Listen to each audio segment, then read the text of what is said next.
अस्सलाम वालेकुम जी। सबसे पहले मैं आपका बहुत शुक्रिया अदा करती हूँ जिस तरह आप कमेंट्स में मेरी रेसिपीज़ को पसंद करते हैं और मुझे मेरी हौसला अफजाई करते हैं, और मैं उम्मीद करती हूँ कि आगे भी आप मुझे ऐसे ही सपोर्ट करते रहेंगे। आज मैं सबकी ही फेवरेट आलू गोश्त की रेसिपी शेयर करने लगी हूँ आपके साथ, तो चलें इसे बनाते हैं। आलू गोश्त बनाने के लिए सबसे पहले मैंने यहाँ पे एक मट्टी की हांडी ले ली है और इसके अंदर मैं डालूंगी साबुत मसाले। 2 बड़ी इलायचियाँ इसमें मैं डाल दूंगी, 2 छोटी इलायचियाँ डाल दूंगी और 3-4 ये लौंग है, ये इसमें चले जाएंगे।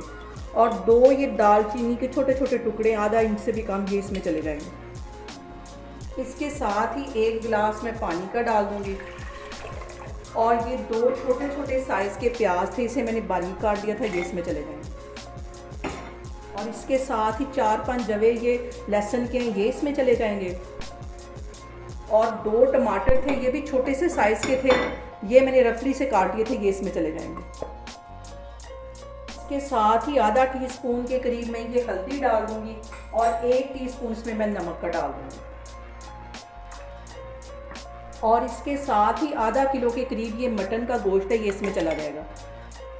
इन सारी चीज़ों को अच्छी तरह पहले एक दफ़ा मिक्स कर लेना है और इसको मैं कवर करके तकरीबन आधे घंटे के लिए हल्की आग पे छोड़ दूँगी ताकि ये जो मटन है अच्छी तरह गल जाए। तो फिर मैं आपको आधे घंटे के बाद दिखाती हूँ। यहाँ पे देखें जी, मटन को पकते हुए तकरीबन आधा घंटा हो गया है और मैंने इसे चेक किया था, ये तकरीबन 90% के करीब जो गोश्त है वो गल गया है। अब इसके अंदर यहाँ पे मैं आधी प्याली के जितना कुकिंग ऑयल डाल दूँगी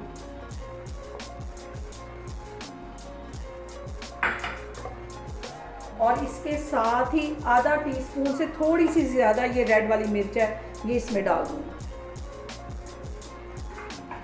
और आधा टीस्पून में इसमें ये कश्मीरी रेड वाली मिर्च डाल दूँगी, इससे फ्लेवर भी बहुत अच्छा आता है, जो कलर है वो भी बहुत खिल के आता है, ये इसमें चली जाएगी। 1 टीस्पून यहाँ पे मैं गरम मसाला डाल दूँगी।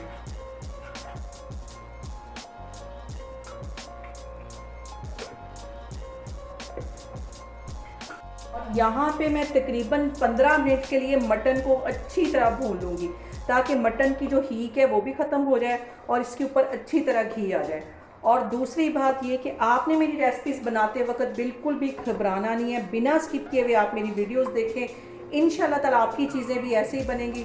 अभी मैं इसको तकरीबन 15 मिनट ऐसे ही हल्की आग पे भून रही हूँ, साथ में पानी का छींटा दूँगी, कहीं ये हमारा जो मसाला है ये नीचे ना लग जाए। तो फिर मैं आपको यहाँ पे देखें जी, मटन को भूनते हुए मुझे तकरीबन 15-20 मिनट हो गए और ये देखें ये स्टीम की वजह से क्लियर नज़र नहीं आ रहा, ये अच्छी तरह भुन गया है, ऊपर इसके अच्छी तरह ऑयल आ गया है। यहाँ पे मैंने 3 छोटे साइज़ के आलू ले लिए थे और 1 आलू के 2-2 मैंने टुकड़े कर लिए थे, ये इसमें चले जाएंगे। और आलूओं को भी इसके साथ सिर्फ 2-3 मिनट के लिए अच्छी तरह भूनना है।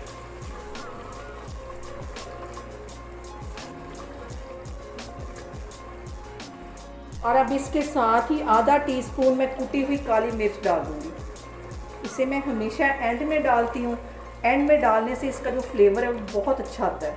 और आलूओं को मैं इसके साथ मटन के साथ तकरीबन 2-3 मिनट के लिए अच्छी तरह भून लूँगी।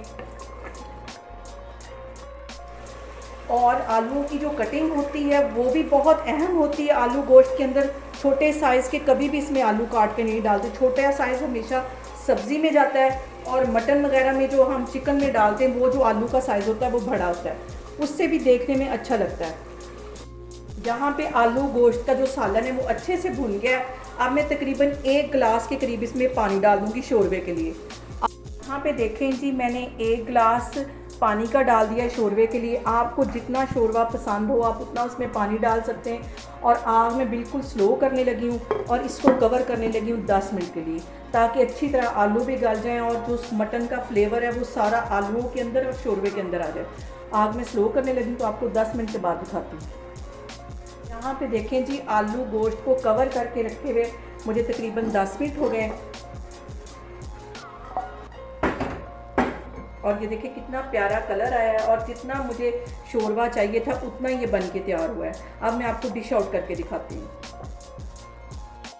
यहाँ पे देखें जी, बहुत ही मज़ेदार, बहुत ही खूबसूरत आलू गोश्त का कलर आया। कैमरा में आपको नज़दीक करके दिखा रही हूँ, बहुत टेस्टी बना है।